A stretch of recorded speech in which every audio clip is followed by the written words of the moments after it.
पुण्यातील डिंबे धरण ओव्हरफ्लो झालंय। 20,000 क्युसेक्सनं विसर्ग सुरू आहे। नदीकाठच्या गावांना त्यामुळे आता सतर्कतेचा इशारा देण्यात आलेला आहे।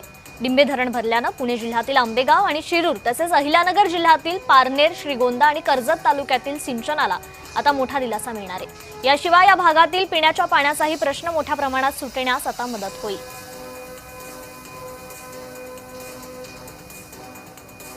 उत्तर पुणे जिल्ह्यामध्ये गेल्या काही दिवसापासून सततच्या मुसळधार पावसामुळे कुकडी प्रकल्पातील डिंबे धरण अक्षरशः ओव्हरफ्लो झालेला आणि याच ओव्हरफ्लो धरणामुळे या ठिकाणी 20,000 क्युसेक इतक्या वेगाने या धरणाच्या पाची दरवाज्यातून खऱ्या अर्थानं पाणी सोडण्यात आलेलं आणि यामुळे नदीला अक्षरशः दुथडी वाहू लागलेली आहे आणि त्यातूनच खरं तर गौबिंदू जणू काही मनाला स्पर्श करावा असा हा आनंद लुटण्यासाठी पर्यटकही मोठ्या प्रमाणात या ठिकाणी गर्दी करताना पाहायला मिळत आहे। एकूण पाहिलं तर डिंबे धरण हे पुणे जिल्ह्यातील आंबेगाव तालुक्यातील असणाऱ्या 13-13.5 टीएमसी असणारा हा जलयुक्त साठा आहे आणि या डिंबे धरणाचा प्रामुख्याने आंबेगाव, शिरूर, पारनेर, श्रीगोंदा, कर्जत या तालुक्यांना शेतीचा मोठ्या प्रमाणात पाणी पुरवठा केला जातो। मोठ्या प्रमाणात पाऊस पडू लागल्याने डिंबे धरणाच्या परिसरातील जे माळीण आहे, औसे आहे आणि भीमाशंकर परिसरातील धबधबे खळखळून वाहू लागलेले आहे। यामुळे डिंबे धरणाच्या पाणी साठ्यामध्ये मोठ्या प्रमाणात वाढ होत आहे।